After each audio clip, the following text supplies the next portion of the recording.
दुर्गा सप्तशती पाठ का 12 और 13 अध्याय। देवी चरित्रों के पाठ का महात्म्य। बिजली की रस्सी सदृश प्रभाव वाली सिंह के ऊपर स्थित भाला और ढाल लिए 8 कन्याओं से युक्त तथा हाथों में चक्र, गदा, तलवार, ढाल, बाण, धनुष, त्रिशूल लिए और धनुष की डोरी को तर्जना से बजाती हुई मस्तक पर चंद्रमा को धारण किए हुए ऐसी 3 आँखों वाली दुर्गा देवी का भजन करता हूँ।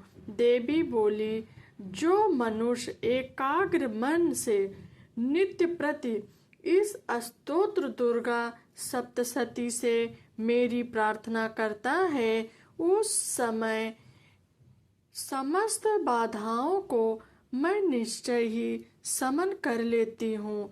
मधुकैटभ का विनाश, महिषासुर का घात और शुंभ निशुंभ के वध के चरित्र का कीर्तन करेंगे।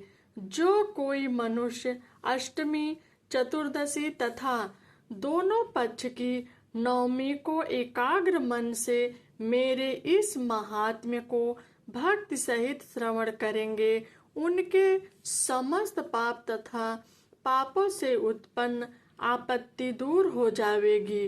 उनके न दरिद्रता होगी और न उनके स्वजनों का वियोग होगा। ऐसे मनुष्य को दुश्मन, चोर, राजा, अस्त्र, अग्नि और जल आदि से भय नहीं रहता। इस कारण एकाग्र मन से मेरे महात्म्य का भक्ति सहित तीनों प्रकार के संतानों को समन करता है। जिस स्थान पर भली प्रकार नित्य प्रति मेरी महात्म्य पाठ का किया जाता है, उस स्थान को मैं कदापि नहीं छोड़ती। मैं वहाँ सदा वास करती हूँ। बलिदान, पूजा, यज्ञ और अन्य महोत्सव आदि में मेरा यह महात्म्य पाठ करने और श्रवण करने योग्य जानकर या अज्ञानता से जो भी बलि, पूजा तथा हवन किया जाता है, उसे मैं प्रसन्न हृदय से ग्रहण करती हूँ। प्रतिवर्ष शरद काल में जो महापूजा की जाती है, उस समय यह मेरा महात्म्य भक्ति सहित श्रवण करने से मनुष्य समस्त बाधाओं से निर्मुक्त होकर मेरी कृपा से निश्चय ही धन, धान्य तथा पुत्र पौत्रों से परिपूर्ण हो जाता है। और जो मनुष्य मेरे इस महात्म्य तथा शुंभ उत्पत्तियों को और पराक्रम को श्रवण करते हैं, वे युद्ध में निर्भय हो जाते हैं, उसके शत्रु नष्ट हो जाते हैं तथा कल्याण प्राप्त हो जाता है और उसका वश हमेशा प्रसन्न रहता है। जो मेरे महात्म्य को श्रवण करता है, शांति कर्मों में खोटे स्वप्न देखने का भयंकर ग्रह पीड़ा में जो मनुष्य मेरे इस महात्म्य को सुनाता है, उसके समस्त कष्ट शांत हो जाते हैं तथा दारुण गृह पीड़ाएं समन हो जाती हैं और खोटे स्वप्न भी अच्छे हो जाते हैं। यह मेरा महात्म्य बाल ग्रहों से ग्रस्त हुए बालकों को शांति दाता है तथा परस्पर के विरोध को मिटाकर मैत्री उत्पन्न करने वाला है। दुराचारी मनुष्य के बल का नाश करने से श्रेष्ठ और इसके पाठ से राक्षस भूत और पिशाचों का विनाश हो जाता है। यह मेरा महात्म्य मनुष्य को मेरे समीप लाने वाला उत्तम और पशु पुष्प अर्ध पान गंध दीप ब्राह्मणों के भोजन हवन और रात दिन का अभिषेक तथा नाना प्रकार के भोग चढ़ाकर निरंतर 1 साल तक पूजने से जितना मैं खुश रहती हूँ उतनी ही प्रसन्न इस महात्म्य के सुनने से होती हूँ। मेरे महात्म्य के श्रवण करने से समस्त पाप नष्ट हो जाते हैं तथा तब रोग दूर हो जाते हैं और मेरे इस जन्म के कीर्तन करने से मनुष्य को शत्रु भय नहीं रहता। आपके द्वारा जो मेरी स्तुति की गई है और जो ब्रह्मर्षियों ने स्तुति की है, ब्रह्मा जी ने जो स्तुतियां की है, इन समस्त स्तुतियों के पाठ करने से श्रेष्ठ बुद्धि हो जाती है।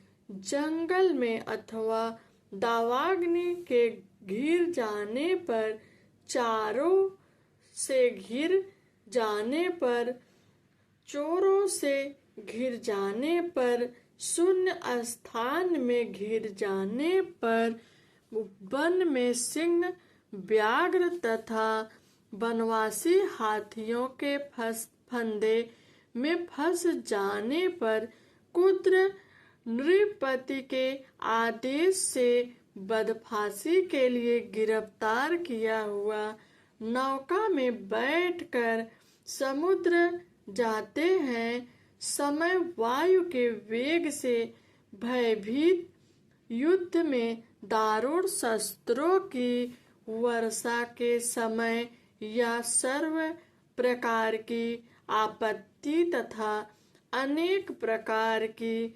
यंत्रणाओं से दुखी होने पर जो मनुष्य मेरे इस चरित्र को स्मरण करता है वह समस्त संकटों से मुक्त हो जाता है और मेरे प्रभाव से सिंह आदि चोर शत्रु पृथक रहते हैं।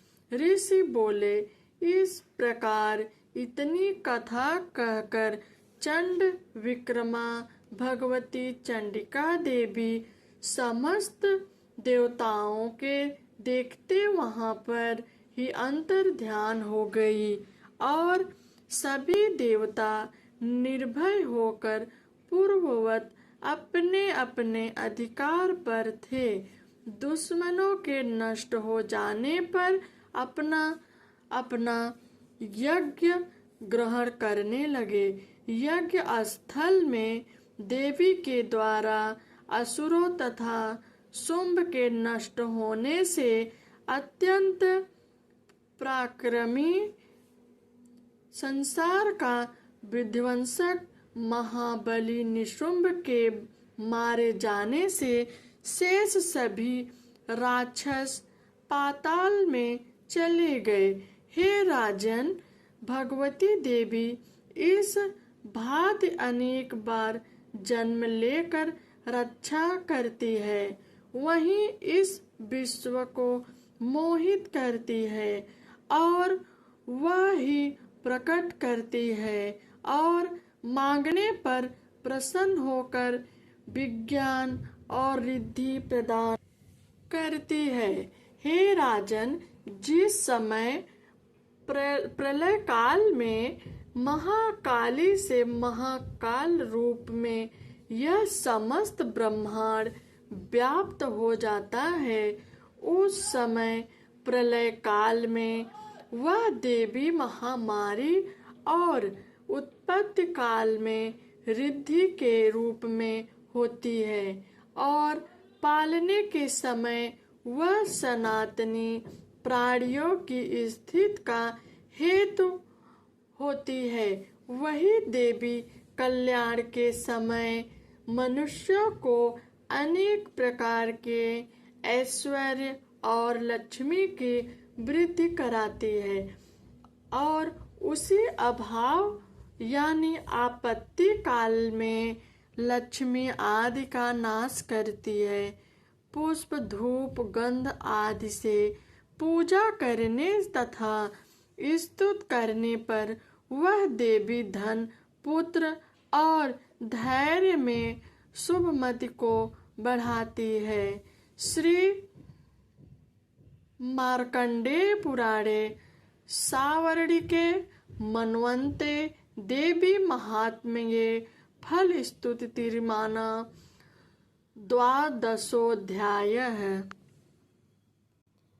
अध्याय 13 सूरत और वैश्य को देवी का वरदान। बाल सर्वोदय के तुल्य देह का प्रभाव, चारों भुजाओं के पास अंकुश वर अभय को लिए हुए 3 नेत्र वाली शिवा को मैं भेजता हूँ। ऋषि बोले, हे राजन, भगवान का यह श्रेष्ठ महात्म्य मैंने तुमको सुना दिया। संसार को धारण करने वाली भगवती का ऐसा ही प्रभाव, भगवान विष्णु की माया उसमें जो विवेक उत्पन्न होती है वही मुझको और समाधि वैसे हम सबके समान विवेक वेद शास्त्र के ज्ञात पुरुषों को मोहित करती है और मोहित हुए तथा अन्य मोह जोड़े। इस कारण से राजन, आप उस परमेश्वरी की शरण में ही जाइए और वही भगवती आराधना करने से मनुष्य को स्वर्ग आदि देती है। मार्कंडेय ऋषि बोले, इस प्रकार ऋषि की बात श्रवण कर सूरत राजा ने अति प्रशंसनीय व्रतधारी महाभाग मेघा ऋषि को प्रणाम किया तथा ममता और राज्य आदि के हरण से दुखी होकर तत्काल ही वह राजा तप करने चला गया और हे महामुने, वह वैश्य नदी के समीप भगवती के दर्शनार्थ चला गया और वह तपस्या करते समय देवी के सूक्त का जप करने लगा और फिर राजा तथा वैश्य दोनों नदी के समीप मृत्तिका से देवी का प्रतिभावना कर प्रतिदिन पुष्प धूप और हवन दर्पण से देवी की पूजा करने लगे। वे दोनों कुछ काल तक नियमित आहार और फिर निराहार तथा जन्मय और समाहित मन होकर पूजा करने लगे। उन दोनों ने अपने शरीर से रक्त निकालकर बलि दी और इस प्रकार 3 वर्ष तक संयम से आप आराधना करने से, संसार का धारण करने से चंडिका प्रसन्न हो प्रकट होकर कहने लगी, हे देवी। फिर उसके बाद देवी बोली, हे राजन सूरत और हे वैश्य, तुम दोनों मुझसे जो वरदान चाहो सो मांगो, मैं तुम पर प्रसन्न हूँ, जो चाहोगे वही दूंगी। मार्कंडेय ऋषि बोले, तदनंतर राजा बोला कि मुझे अगले जन्म में अखंड राज्य मिले और इस जन्म में भी अपने बल से शत्रुओं के बल को नष्ट करके अपना राज्य प्राप्त करूं। वैश्य ने विरक्त हो यह मेरा और मैं का मोह और संग को पृथक करने वाला ज्ञान मांगा। देवी बोली, हे राजन, अल्पकाल में ही तुम अपने राज्य को प्राप्त करोगे।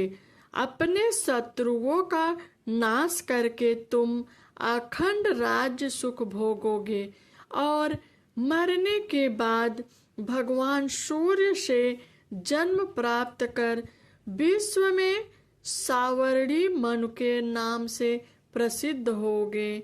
वैश्यवर्य, तुमने मुझसे वरदान मांगा है, मैं तुम्हारे लिए वही देती हूँ।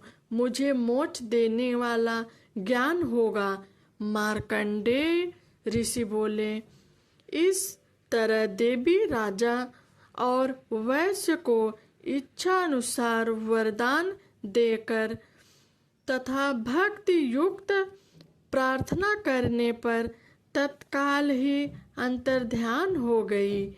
इस प्रकार सूरथ राजा देवी से इच्छित वर प्राप्त कर सूर्य देव से सवर्णों में पैदा होकर सावर्णी मनु नाम से प्रसिद्ध होगा।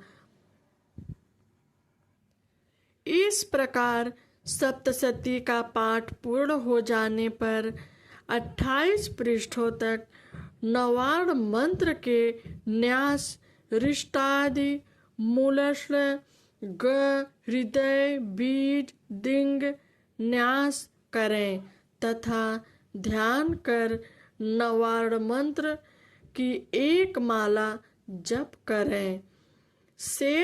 सेतमा दौशतम चांते जन्मिन्मित्र नवार्णकम चंडी सप्तशती मध्ये संपुटो यम दाहतु।